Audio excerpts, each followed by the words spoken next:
Hi. You know how they say, what doesn't break you makes you stronger? People tend to use that word or that phrase all the time.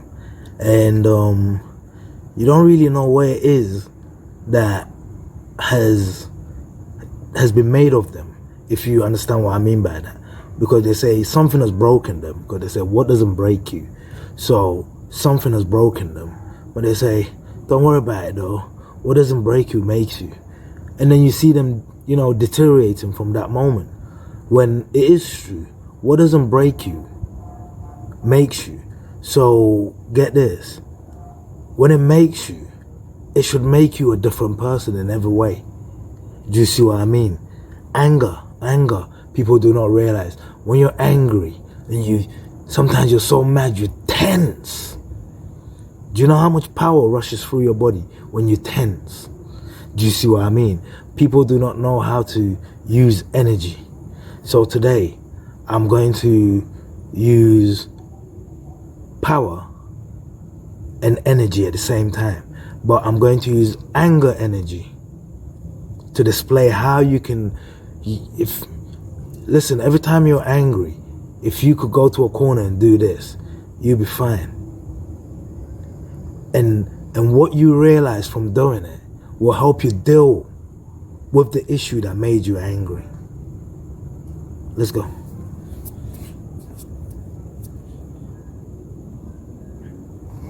The time is 1:32 p.m. The date is the 23rd of June 2021, Wednesday. Kweku and the queer. Controlling advocate. Get this. I'm there and I'm thinking of the day. My son's human rights. Not right. That would be singular. But rights. Many, including the most important, the child's protection, were all broken by the law. And I'm thinking of that day. Was it necessary?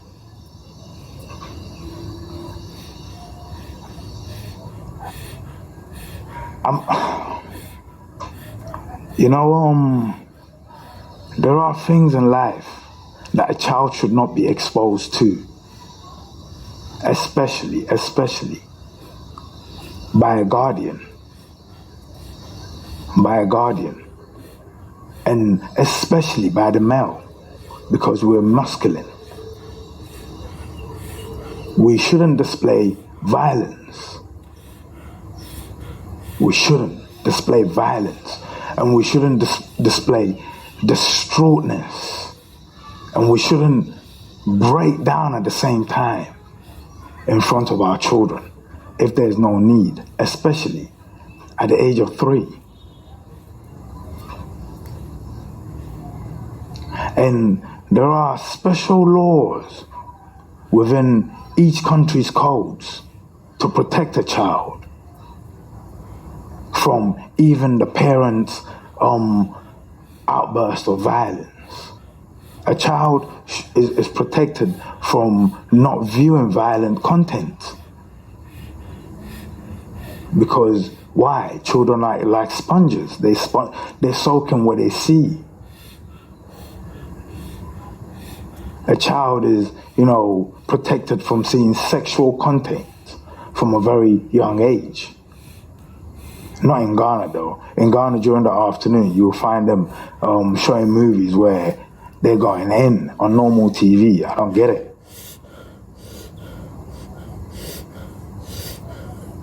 I just don't get it.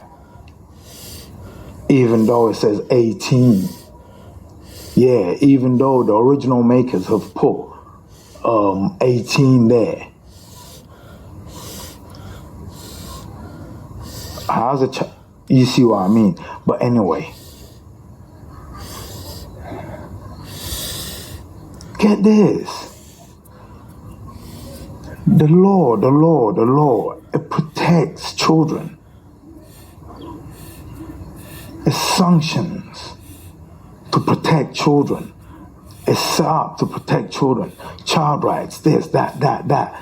All the way to social services. On this day, they all broke. To the doctors, everyone broke. And to add further insult to injury, the police broke. Imagine you get to court and you find out that you see that night, not only was it unnecessary, but it was actually plotted by those put in place to protect the child in the first place. Because in court, on the stand, we found out. Because what you say on the stand, what you say on the stand can open a new case. And if you say, the policeman told me to do it, it means the actions of the policeman as a result of what they told you to do has caused unnecessary. And what was the case? A father has his child. He's worried about the child's health. He's taken the child to the hospital. He's done everything that he can in his power. But now he wants to have a word with his child's mother, who is distraught. Because he's saying, listen, if I can't talk to you over the child's health issue, which I believe is a bit too much, not as a result of your fault or anything, but let's talk so we can come up and formulate a plan. And that will make me more relaxed to leave the child in your care. But until I have this chat with you, please, I'm holding on to the child for his own care. But if you agree to have the chat, then okay, come, let's have the chat. The child has just bathed. I'm at my friend's house this time because I no longer live locally. So the child has just bathed at my friend's house and I'm feeding the child. You're on the phone, distressed. So I'm like, to relax you and make you understand that I'm still around, I drive up and come and say, here I am. I'm not gone anywhere. He's eaten. Once he's finished, I'm going to grab him and bring him here. But as I'm here and your family's here, we can talk here. And then my friend will call me when he's finished eating. We're going to get him, and then we carry on the talk. No. I'd rather he was here. And I'm like, the story is going to be a bit, you know what I'm saying? Let's talk about it. I don't want to talk about it in front of him. But when he's done, I'll bring him. No. Okay, I'll go and get him. I'll bring him back. And then we can talk. Okay. That's peaceful enough. I'm going to get the child and I'll bring him back and we can talk. Yeah, okay. Everyone agreed. I went. Come back to the car. Sorry. Get to the car. Get the kid. Bring the kid back. As said, as promised. Police at the gates.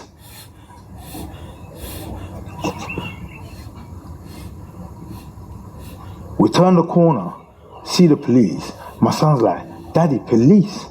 I'm like, We get there, the police are exactly where we are going to. I didn't see a need for police. The police are only called when the crime is in progress. There was no crime in progress. That's one. Heightened senses told me, go in that house and you lose every right. This is law. The police are meant to respect that. If I enter the house, I'm on private property I have no rights on private property.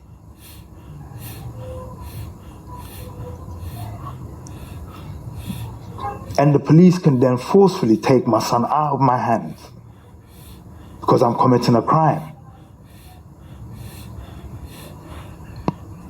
So that in itself is a trap.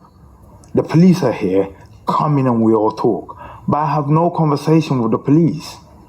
I'm not committing a crime. There was no crime being committed. It's a son, father, and mother and family issue. And there hasn't been any violence displayed.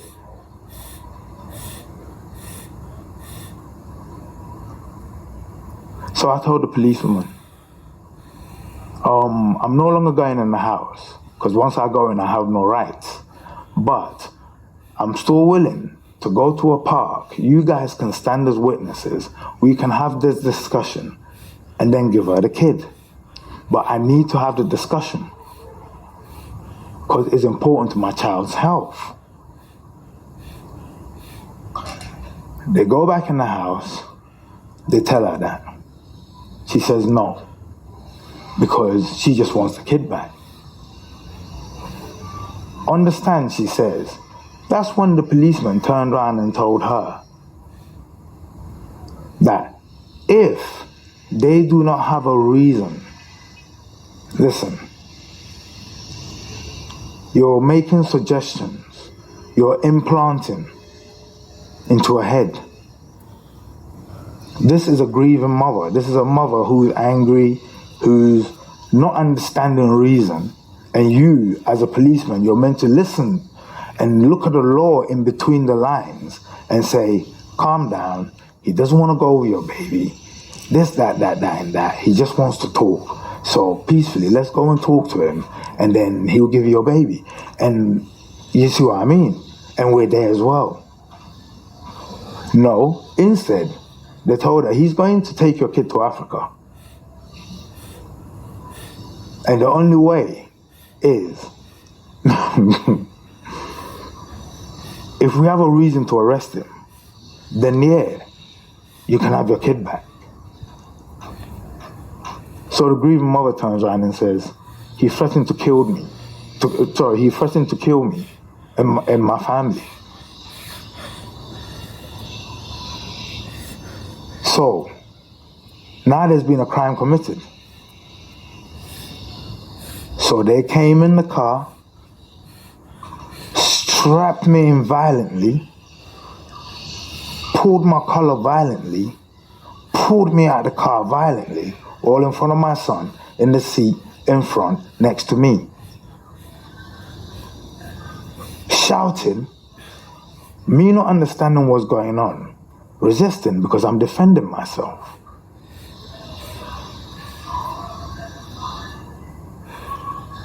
Rainy day, wet floor, everything mad. Being dragged on the street by the police for absolutely jack squat.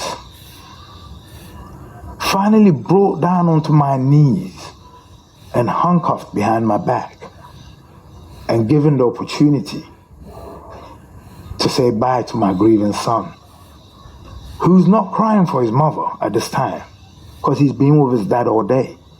So he's screaming for his dad because he hasn't even yet seen his mom in order to, but he's been having fun with dad all day. Do you see what I mean? So now, this son has gripped my neck in a tight hug. In a tight hug. Crying. Daddy, don't go. Daddy, don't go. I love my daddy.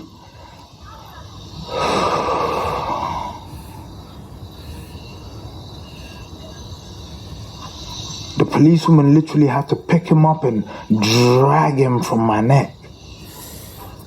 He almost pulled me to the ground. On the shoulders, crying his eyes out. They kidnapped my kid. They kidnapped my son. They kidnapped me. One, they tied me up, put me on my knees, and then whilst I still had access to my kid, without my permission, they kidnapped my kid, took him into a house that I didn't want him to be in the first place.